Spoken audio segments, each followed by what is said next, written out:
Welcome to Drive Through. Cary, Chow alongside Heather Dinich. Heather, today is Mickey Mouse Day. Okay, we're safe. I can handle Mickey Mouse. Right? I think your kids got to love Mickey Mouse. Yes, and little Benjamin even got a high five one day from Mickey Mouse when we were at the national championship game in Florida. Nice. Shout out to the boss right there. And let's talk about who was boss on Saturday. Let's chat a little Heisman. Melvin Gordon against Nebraska just went ballistic. 408 yards on 25 carries and 3 quarters. What does that game mean for his Heisman hopes? Well, obviously they get a huge boost. He should definitely be in the conversation, Cary, but when you look at the history of the Heisman Trophy, it is not on his side, unfortunately. Since Ron Dayne won the Heisman Trophy in 1999, only 2 non-quarterbacks have won that prestigious award. USC running back Reggie Bush in 2005 and Alabama running back Mark Ingram in 2009. What he did that day was ridiculous for anybody but Melvin Gordon. We're talking 16.3 yards per carry. I think somebody said that he ran a total of a quarter mile that day. I had run 7 miles and was tired just looking at him. So it was astounding, but he's still behind Marcus Mariota, even after all that. After all that. So he can't, unlikely to follow in the footsteps of his fellow Badgers alum and Ron Dayne's. I think it's unlikely because Marcus Mariota has played so well to this point. And speaking of Marcus Mariota, before this weekend, Dak Prescott and him, it seemed as if it was a head-to-head race for who might win the Heisman. After losing to Alabama, his hopes seemed to maybe be dashed. Can anyone catch Marcus Mariota? I don't think so at this point, Cary, because you look at what Prescott did. 3 interceptions against Alabama. Marcus Mariota hasn't thrown 3 picks all season. He's only got 2. Alabama's defense really flustered him, and I think the difference separating Marcus Mariota right now is that he does not hurt his team. You guys have heard Adam Rittenberg on this show pointing out that very same thing, and I agree with him 100%.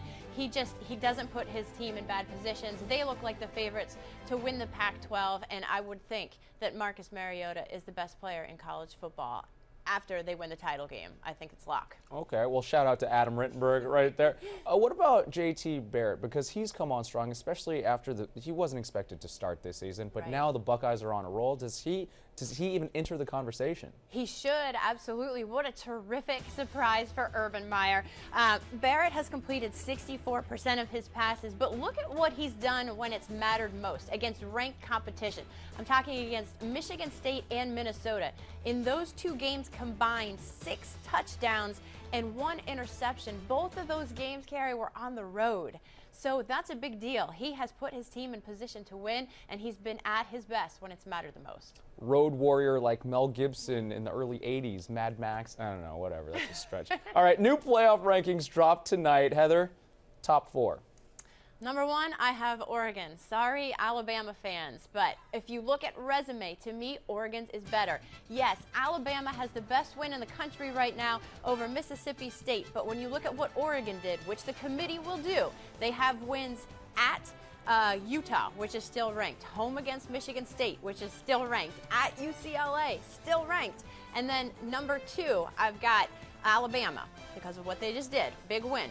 Number 3, Mississippi State, head-to-head, right behind Alabama. Their only loss in the country right now is to Alabama. And number 4, Florida State. Sorry, I know you're undefeated, but still looking vulnerable, still finding a way to win. But I would not count those Noles out when they've got Jameis Winston at quarterback. And they are still undefeated. They're definitely a top 4 team. They're just not my number 1. I like that. The controversial pick right there to have, undefeated Florida State at number 4. Let's talk more about Bama and Oregon, though. How close was it? You mentioned why Oregon number 1, but was it close? Very close, yes, because if you look at the eye test, there's no question Alabama is one of the best teams in the country now, if not the best. They've got a terrific resume, but in looking at their resume, Cary, Mississippi State, with the exception of the win over Mississippi State, every other team that they have beaten now, every other one has at least 4 losses. You can't say that about Oregon. Michigan State has 2 losses. Utah has the most with 3 losses. UCLA only has 2 losses. I think that that's what puts Oregon ahead of Alabama in my mind right now. And that's a great point, and especially LSU after losing ugly to Arkansas 17-0. That doesn't help Alabama in terms of They're their not even record. in the rankings anymore. Absolutely. Okay, Mississippi State, as you mentioned, they dropped only to number 3 ahead of Florida State. Now, why is Mississippi State still ahead of the undefeated Noles? Because when you look at Florida State, this is at the end of the night, tonight, when the selection committee puts out its rankings, I would be very surprised to see Clemson and Notre Dame still in there. Louisville has fallen out. To me, that means that when you look at the entire body of work, Florida State will not have any wins against ranked opponents. And I spoke recently with Bill Hancock, the executive director of the College Football Playoff, and he told me that the committee considers rankings both past and present. So they're going to look at, yes, Notre Dame was ranked at the time that they played. So was Clemson. I get that. The committee is going to consider that. But they are also going to consider the fact that Clemson and Notre Dame are likely to drop out of the rankings, and there's no escaping the fact that that's going to hurt Florida State's resume. Absolutely. All right, TCU you have at number 5, so they're on the outside looking in. Baylor also out there. Any way the Big 12 finds itself in the playoffs? Of course, yes. There's a great chance. TCU and Baylor will both have to win out. Bill Hancock has said that the conferences will tell them, to the selection committee, who their champions is. If it's a co-champ, the committee will consider that. But I would think it would be extremely hard to justify come December 7th having TCU ahead of Baylor, considering that head-to-head. So I think Baylor would get the nod as the Big 12's best team. And then Ohio State has to win out, and they have to have Wisconsin win out, look good in the process, be a highly ranked team, because then Ohio State would have a great win in the Big Ten title game to really make their case too. So I think TCU, Baylor, Ohio State, all bubble teams that really still have a great shot. So the Buckeyes, out of these teams, do the Buckeyes have a better shot than the Big 12? The Big 12 teams? I think they do, because now they have 2 wins over ranked opponents. They've got the win over Minnesota, which probably will fall out of the committee's rankings tonight, but they also have that big win against Michigan State on the road, which was very impressive. And you look at the eye test, we mentioned JT Barrett, the way he's been playing, the way that offensive line has been playing.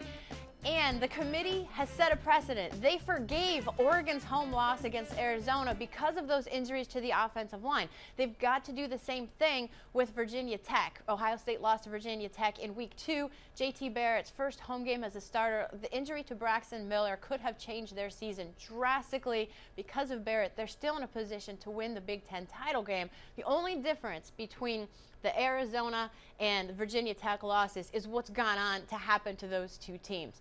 Arizona's a top 15 team, and Virginia Tech clearly not. Now, Ohio State got a little bit of a boost because Virginia Tech somehow miraculously found a way to beat Duke this week and change the Coastal Division picture a little bit.